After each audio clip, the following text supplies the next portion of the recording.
Do you like old school RuneScape? Do you like brighter shores? That's cool. I'm fucking fuming! The legacy of the Gower brothers is not only embedded into the blood of the English, but also woven into the fibers of the entire world. Take me, for example. I'm from Florida, and I can remember being so addicted to RuneScape at the age of 16 that I mailed $20 in an envelope overseas to the Jagex office a week ahead of my expiration date for my membership. But have you actually played a Gower game? I started in RuneScape 2. If you didn't know, this is RuneScape 2. Look how laggy it is! But if we turn the dial back in time, you'll find the original RuneScape. A game known as Devious Mud. A game that I never played. A game that I actually know nothing about. But according to the Wikipedia page, Devious Mud was a game created by Andrew Gower in 1998, and it eventually evolved into the game we all know and love today, RuneScape. In 1998, I was 7 years old. I didn't have a computer or internet access until I was like 17. It's safe to say that I completely missed that entire wave of MMO gaming. Eventually, this game Devious Mud evolved into RuneScape. And RuneScape eventually evolved into RuneScape 2. Insert me. Bruh. Sitting there on the family computer, hoarding up all of the AOL bandwidth. I remember being level 20 and walking into the wilderness with my cool mithril armor, and shortly after being PJ'd by two players who were yelling obscenities and slurs. Good times.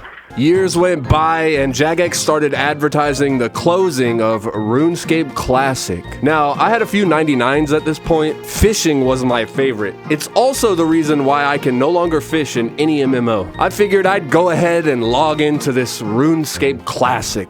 After all, I did miss this entire wave. I wanted to experience how RuneScape started. And there I was, standing in Lumbridge. Everything was 2D in a 3D world. Never had I experienced this kind of RuneScape. I did the cook's assistant quest, and I began poking cows with my sword. And after that, I logged out forever. RuneScape Classic closed down, and I was given a cool cape in RuneScape 2 called the Classic Cape. I thought this cape was so awesome. And I was back to the world of full 3D gaming. I guess at that time, I just wasn't ready for the struggles of the original RuneScape. You couldn't run, items were much harder to obtain, skills felt a lot more empty, and it just looked old.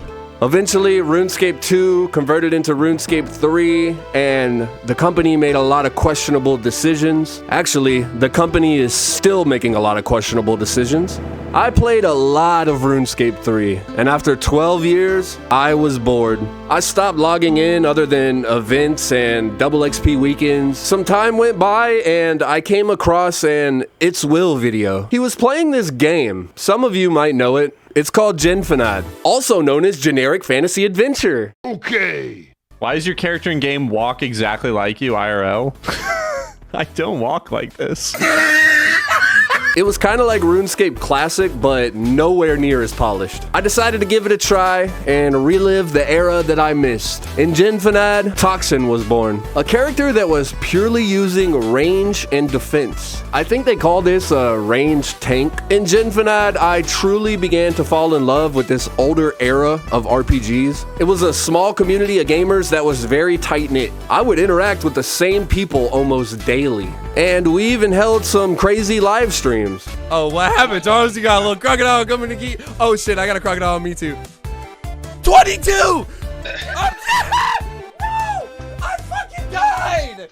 No! Who the fuck is a 44? Finally, I had learned how amazing and fun these games could actually be. The world of Mud was a deep and amazing world where you could get lost for hours on end and become anything you want to be. He needs some milk! Making friends and learning some cool financial tips that could even help you in life. Unfortunately, after some time, Genfanad was converted into a TCO turn-based MMO RPG hybrid.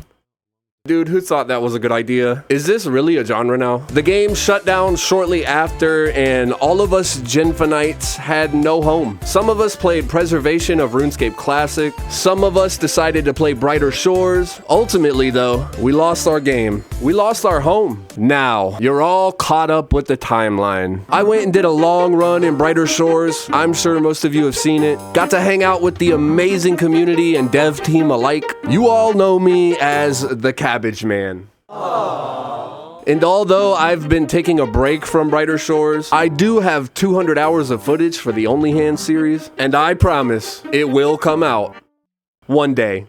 For the time being though, I want to introduce you to an awesome passion project being led by a one-man dev team. A game that has been out since 2019 and flown completely under the radar since all those years. Welcome to HighSpell.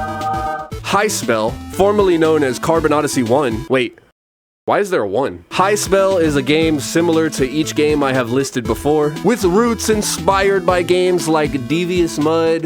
HighSpell is painting itself out to be an awesome take on the genre. You have all of your classic armors and weapons from bronze to iron to steel, up to coronium and celadon armors, which also have a silver and gold plated variant.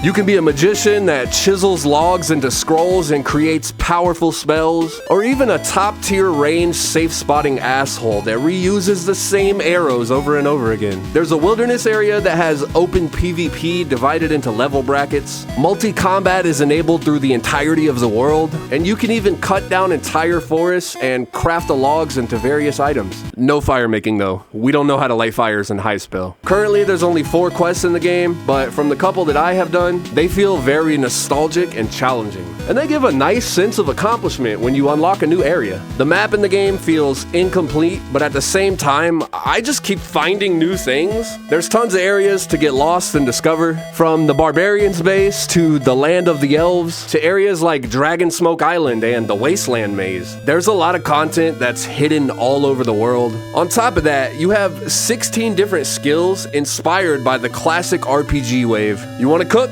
Fish some fish or kill some animals that can be cooked on a stove. Do you prefer making potions? Use the harvesting skill and combine the ingredients with other ingredients. Like being in the mines? Mine tons of ores and smith them into various armors and weapons. Honestly, for a one-man dev team, this game has a lot of functionality as well as content. If you prefer to manipulate the markets and make deals with players, trading and price watching makes it so much fun. There's shops all throughout the map that let you buy and sell various items. You can even change your character's appearance just inside of Victorine City for 5,000 gold. Players have been seen hosting drop parties and helping out noobs. They even have treasure maps, bro. Imagine clue scrolls, but one step. Dig, loot, easy. I managed to collect this cool gold-plated coronium armor from players and clues. Now, all of these things are amazing, but no game goes without its problems. There's been a lot of back and forth about alt accounts and how they affect the game. Currently, there is a 6 connection per IP limit for players. I've even made a phishing alt at this point. On top of the alt issue, there have been instances of people botting, which is never good. The developer seems to be quick to respond to issues though, so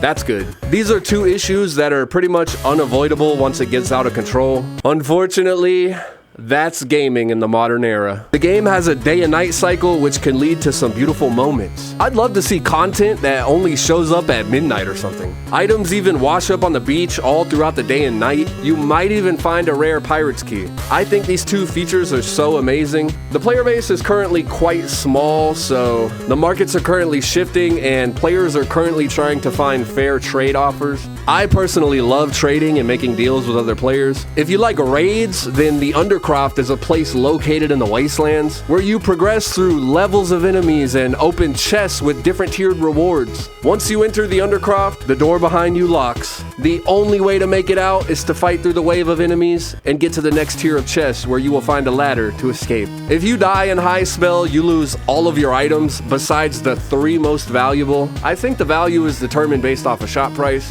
This was bugged when I started, but it's been fixed. There's even a boss named Demogui, which can be fought solo or with a group. He's kind of an asshole though. There are some things that need to be rebalanced, I feel. A good example is you can't smith full tier 40 armor until you're level 96 smithing. The tier 70 armor can be smithed at level 100. Oh. Level 100 is the max skill level in this game. No, there's not skill capes. This game really does have a charm to it, and I've been addicted to it nonstop. It's nice to be able to juggle around so many games and not just be locked into one. I personally love to binge a game for about a month, and once I'm burnt out, I hop to another game and de-stress my mental. That's the beauty of gaming, in my opinion. There's just so much to play. I think HighSpell has the potential to be something amazing. Much like Brighter Shores, it's a developer that has passion and continues to work on their art. We partake in that art, and I find that awesome. I do have some worries about the game, obviously. There's only one developer, and if the player base continues to grow, I wonder how much they can handle. How much experience do they have? How quickly can a problem be solved? These are three big topics that I worry about. The developer isn't the most talkative person, but we do get bits and pieces in Discord. Lately, there's been some great quality of life updates coming into the game. Things like making global chat a different color than the proximity chat, and chat filter settings. There's also a content update coming soon, which is exciting. Ultimately, I think this game is a great sign of the Gower effect. The Gower brothers made a ripple throughout time. They've impacted a lot of us in many ways. Their games have helped us get through mental struggles, and I can only assume that the developer of HighSpell is also a fan of the Gowers. We see it time and time again where games pop up with the same exact charm that the Gower brothers give. And it's insane to think that even 25 years after the original Devious Mud, we're still seeing games like HighSpell pop up.